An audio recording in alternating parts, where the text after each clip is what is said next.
Salut. Et alors, c'est un bonheur de recevoir ce matin le comédien, mélomane Christophe Barbier. Bonjour Christophe. Bonjour Thomas, bonjour à tous. On va parler de la nouvelle pièce que vous avez écrite et mise en scène autour d'Offenbach. Mais avant ça, je ne peux pas m'empêcher d'avoir votre regard de fin analyste de la vie politique sur ce qui se passe à l'heure même où on est en train de se parler, puisque Michel Barnier est à l'Élysée pour remettre sa démission au président. Vous qui connaissez par cœur l'histoire de la Ve République, c'est quand même assez inédit là, ce qu'on vit. C'est totalement inédit, on ne l'a vécu qu'une fois, c'était dans la nuit du 4 au 5 octobre 1962, où le gouvernement de Georges Pompidou a été renversé. La situation n'était pas tout à fait la même, bras de fer entre De Gaulle et l'Assemblée nationale. De Gaulle d'ailleurs, puisque Barnier est à l'Élysée en ce moment, De Gaulle avait refusé la démission du gouvernement de Georges Pompidou. Pompidou avait remis sa démission, il était obligé par les textes, et De Gaulle l'a refusé. Et il l'a accepté le 28 novembre. Entre-temps, il a gagné le référendum de la fin octobre sur l'élection du président au suffrage universel direct. Il a dissous l'Assemblée, il a gagné les législatives. Et donc, quand il a accepté la démission de Pompidou, il avait tout gagné, le De Gaulle, donc il a renommé Pompidou. Évidemment, on n'a pas la même situation cette fois-ci. Et celui qui avait fait tomber Pompidou, vous savez qui c'est ?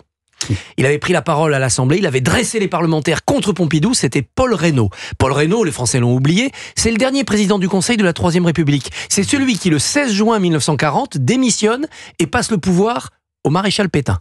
Il avait été réélu député après la guerre, il avait fait une carrière, il était contre le gaullisme, il voulait une république de parlementaires, et il a eu cette phrase incroyable dans la nuit du 4 au 5 octobre 1962, il a dit « La République, c'est nous ». Ça vous rappelle quelqu'un. Vous voyez, l'histoire parfois offre des échos incroyables. Bon, là, on est d'accord que c'est impossible qu'il renomme, évidemment, Michel Barnier.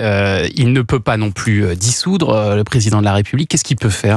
Il ne peut que nommer quelqu'un d'autre. Il a le choix entre deux stratégies. Une stratégie qui serait une sorte de Barnier bis, c'est-à-dire on nomme un Premier ministre macroniste de droite ou carrément de droite pour essayer d'acheter la paix avec le Rassemblement national, que le Rassemblement national laisse travailler ce gouvernement, qui ferait des concessions au RN, peut-être sur les retraites, sur l'immigration.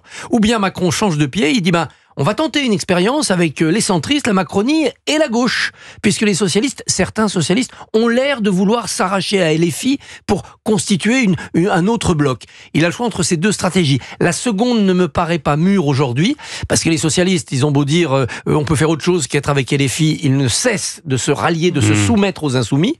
Donc peut-être qu'on aura droit à un deuxième ticket idéologiquement comme Barnier, mais incarné autrement.